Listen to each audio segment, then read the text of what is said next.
Good afternoon, everyone, and welcome back to Del Mar for a nice Sunday afternoon of racing. I'm Kurt Hoover. Be with you throughout the afternoon as we look forward to an 11-race program. Joining me is Ryan Flanders. And Ryan, a great day of racing yesterday, but I think today's card is more challenging. I would agree with you. We were just talking about it. A little stuck, maybe no singles. Yeah. See how it plays out. Yeah, it's got carryover written all over it to me for today's Pick 6. Really tough sequence. Let's dive right into the action. We got turf race in the opener. How do we sort things out with this six-pack?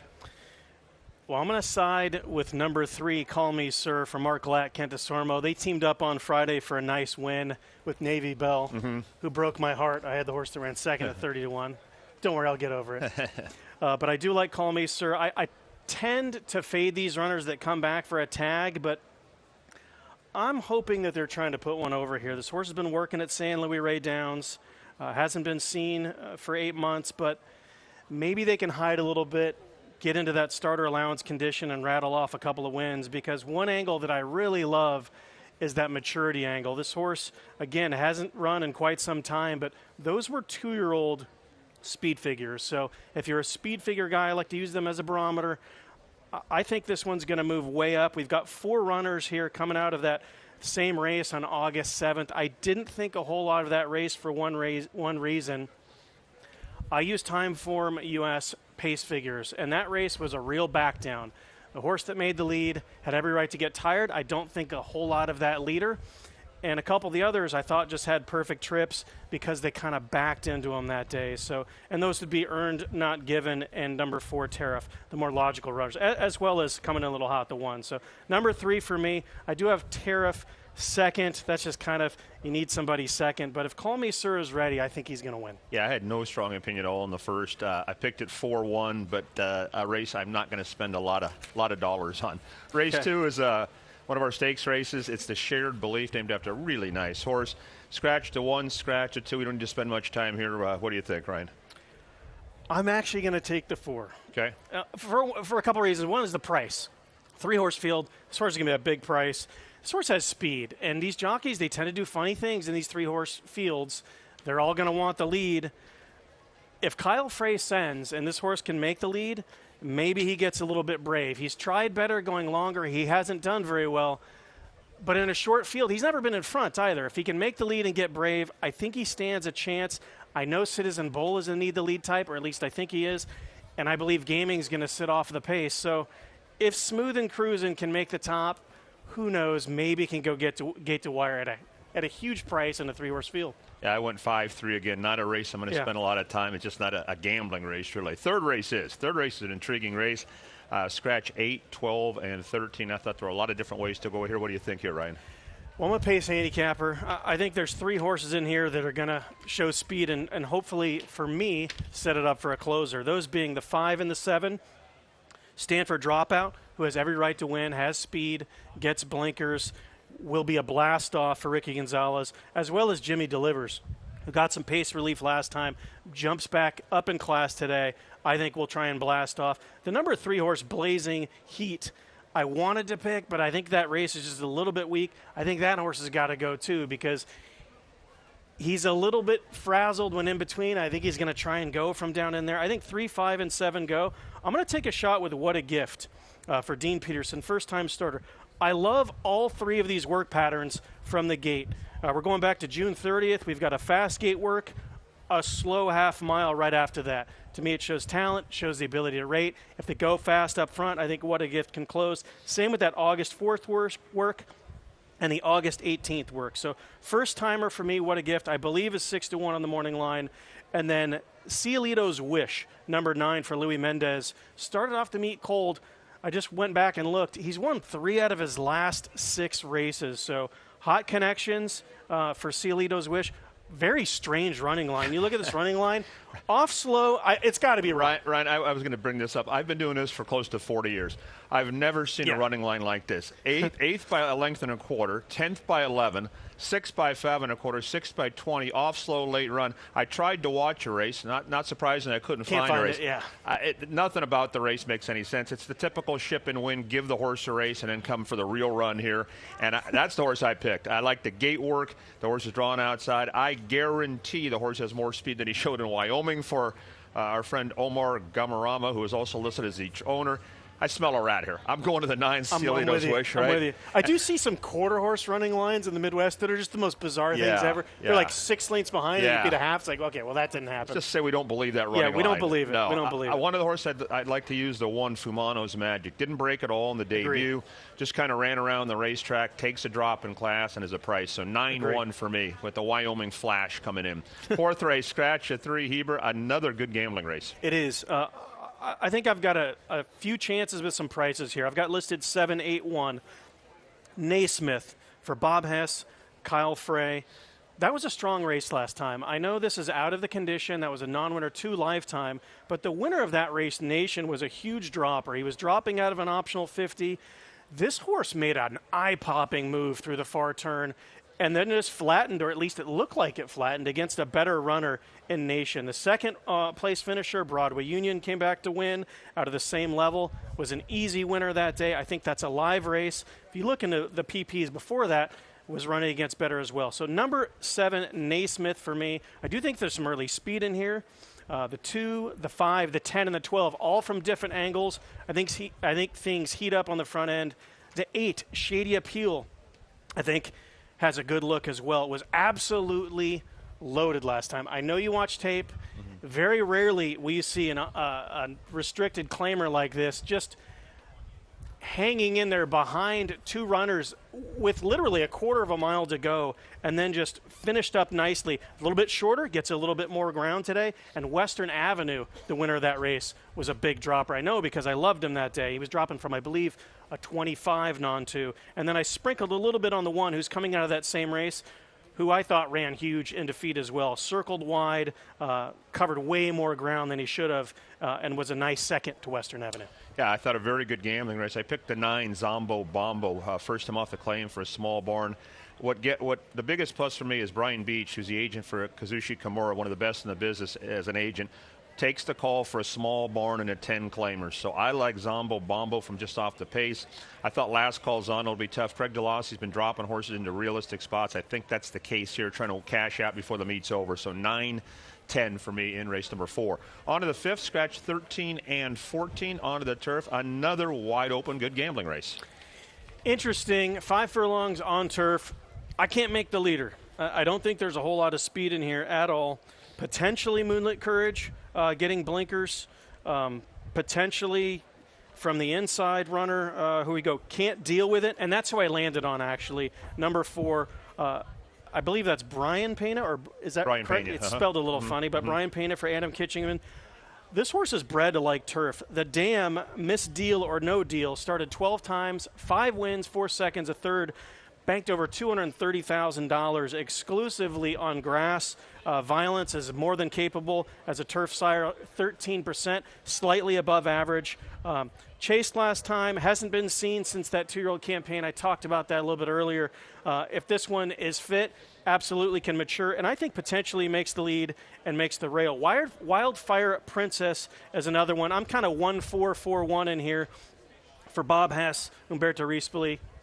Nasty trip last time, paused, took back a tiny bit, and then got completely shuffled, lost all kinds of ground. I think this one has a little bit more speed. It was first-time blinkers last time, and I think improved, or at least would have shown more speed had she been cleared up early. So 1-4-4-1 for me. I picked a 30-1 shot yesterday who ran a pretty good 4th. I'm going to pick a 20-1 shot here on the two-horse musical song. This barn has come to life a little bit in the last couple months. They popped with a couple of nice winners. The pedigree is all right. The Dams had 4 winners, 1 a debut winner. And on Andy Harrington's workout report, he had some really good works on this horse. Andy, one of the best in the business. On that alone, I'm going to take a little shot here to get Anton Georgi and going to be a price.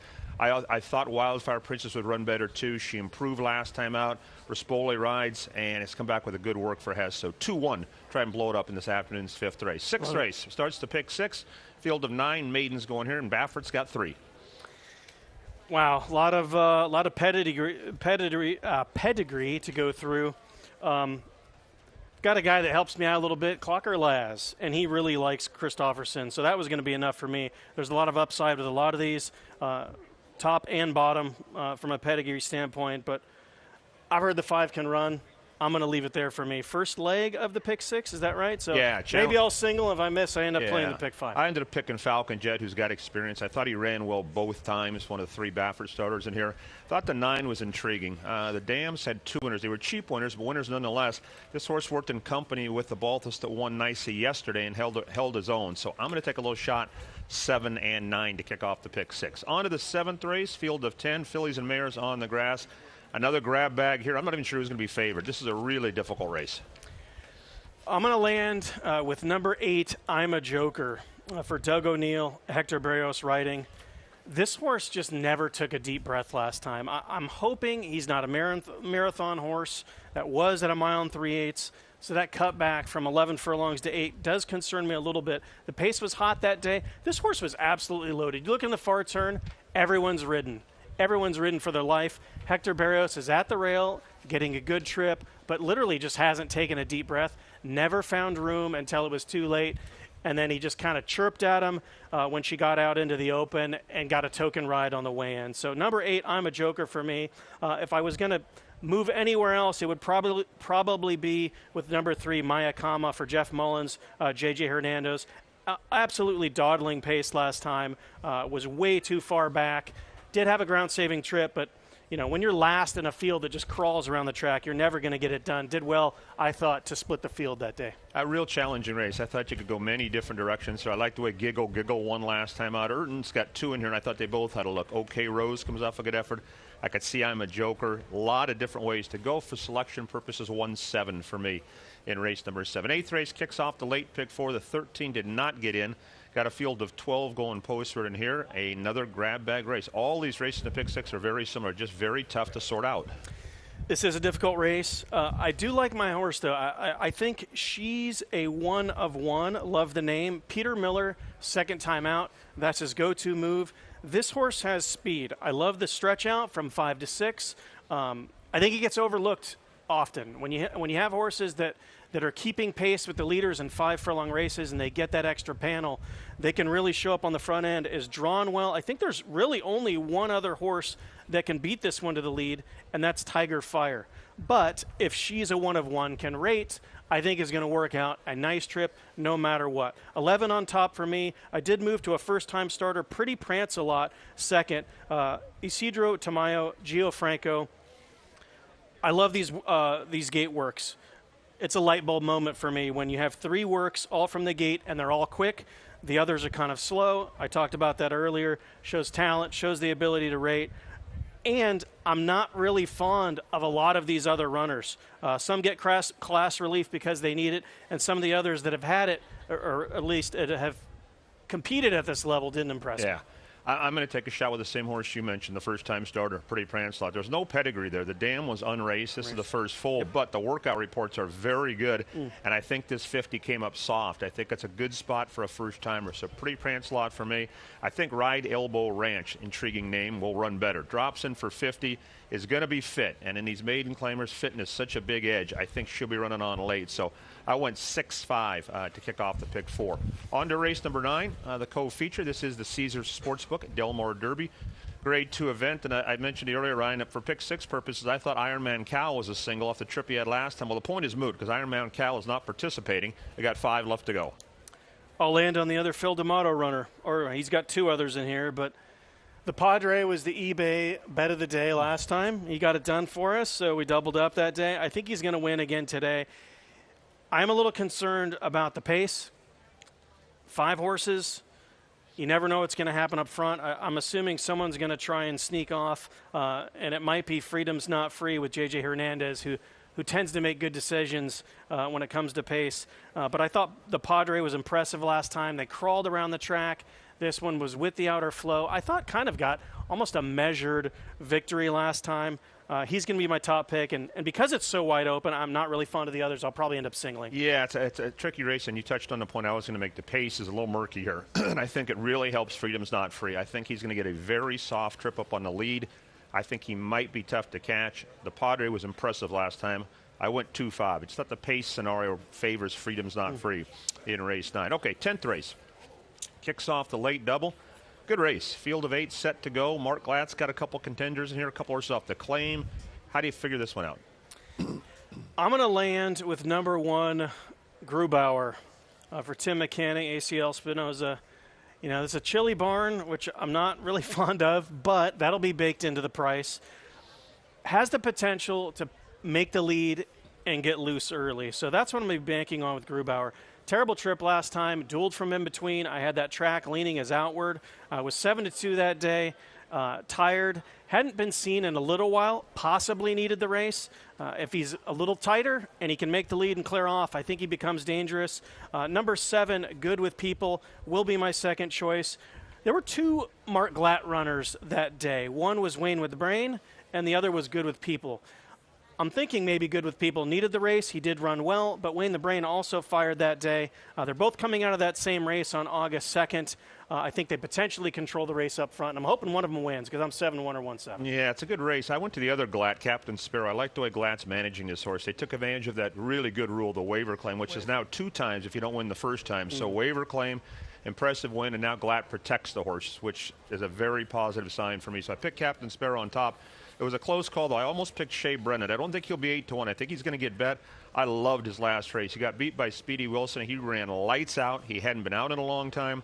He's run well at Del Mar. He gets Lasix. I like Shea Brennan and Captain Sparrow. It was a coin flip for me who to put on top. So 5-3 for selection purposes. All right, we made it to the 11th, Ryan. Final race on the card. 1 mile on the turf for California Brits. Take out the 10 True Patriot, the 14 Summer Lake. Those are 2 big scratches. And then a rider change on the 13. That was Kimura's second call, put Franco on the 13, or Fresu's second call, put Franco on the 13. Now, who do we bet on? There's a silver lining, is who I'm going to land on. Blues and Silvers, the Dam. This is a first-time turf runner for Steve Knapp. Had a difficult trip last time, dueled on the front end, got a little bit late, possibly needed the race. That pace was fast early. I thought it was an exceptional effort on dirt. But again, first-time turf here. The Dam, Blues and Silvers, 10 wins on grass. Banked almost $250,000. Maybe we'll be cashing for $250 in the pick 6. I hope so, because I'm on the same page, Ryan. I picked the same horse you did, the one horse. I mean, you don't too often see that kind of Dam, a 10-time grass winner. And don't you think, I think the pace scenario is very favorable here. There's not a lot of speed, right? Nope. And you get Berrios. I think he can make the lead, and I think we'll get our price. I hope so. And no matter what, even if she doesn't make the lead, she's going to be forward and at the rail with Hector Berrios. It's like Hector's plus rail equals U's. Right, exactly. I do like the 4 Hey Demps a little bit for Mark Glatt. First time off the claim. Kent DeSormo rides. Talked about him a little bit earlier. He's getting some live mounts for Mark Glatt, which I love to see. He's like one of my favorite jockeys ever. Me too. Good to see him getting some nice mounts. Gets blinkers added today, and I thought just got fanned out wide last time. Lost that speed in the turn. It says angled 5 wide, but I really thought that one was compromised when the real running began. Yeah, you and I on the same page. I picked the one horse like you did on a pace angle. The other point on Hey Demps, I thought, number 1, he's getting fit. He was off a long time. I think he needed those 2 races. Everyone knows DeSormo is Hess's main man. Many times when Hess loses the horses, DeSormo doesn't go back. So I find it very interesting, right, that he rides back for Glatt, because that doesn't happen a lot. So I like that horse. And then Quantum Energy, I thought had a tough trip last time out. Should be running on late and is a decent price too. I thought, Ryan, one of the better gambling cards of the meet. I don't know if I'm going to make money because you got to be right a lot today, and there's some very difficult races. But there is hope for us, right? We'll strangle hope. Look, at the end of the day, I can't tell you how many times I've come to the track, and I love horses. They don't run at all. And a couple of days where I play small because I'm not really I'm not feeling it. You end up hitting something huge, and you haven't even played a whole lot. So maybe that's the day today. 100%. Let's hope that's the case for you and me. Thank you, Ryan. All right, thank you. Ryan Flanders has been my guest. Good card today. We're about 36 minutes away from post time. I'll see you in the paddock in about 15 minutes. Thank you.